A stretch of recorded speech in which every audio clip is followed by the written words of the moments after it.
ko dyan. Hi, Papa. Pati sa kapatid ko, si Kenneth, si Steph. Sa mga kaibigan ko, hello, artista na ako. Kuya Will, pwedeng batiin yung boyfriend ka. Oh, syempre naman. Boyfriend mo yan. Hi, Sid. Dapat kasama ka eh. O, ba't di mo siya kasama? Nag-aaral po. May pasok po. Ikaw ba nag-aaral din? Graduate na po ako. Anong course? Last April po. Education po. Congratulations, Teacher po. ha?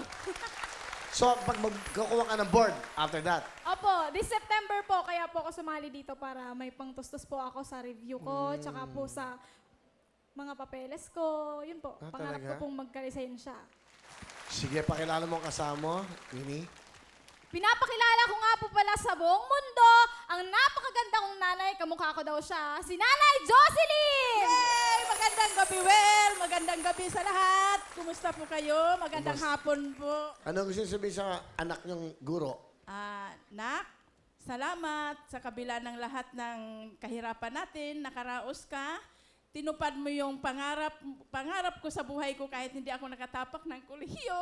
Ikaw ang nagtupad sa lahat ng pangarap ko. At salamat kahit sa hirap natin, kahit wala kang baon, minsan pinilit mong pumasok at nawa, pagpatuloy mo kung ano aman ang adhikain mo sa iyong buhay, manalig ka lang sa Diyos palagi. Mahal na mahal kita, anak. Love you din, Ma. Maraming salamat din sa paggapang sa akin nung nag-aaral ako. Kahit minsan may problema tayo sa bahay, hindi mo ako pinabayaan.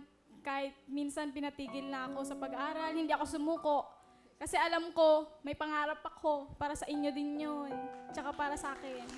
Salamat, anak. Salamat. Love you din, Mama. Love you too. Love you. Diyan na naman. Ito po, please welcome ang ating guro, Biretera Queenie.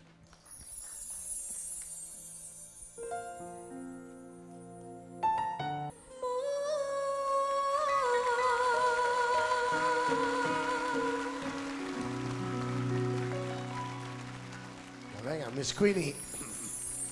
Queenie, meron kang 10,000. Thank you,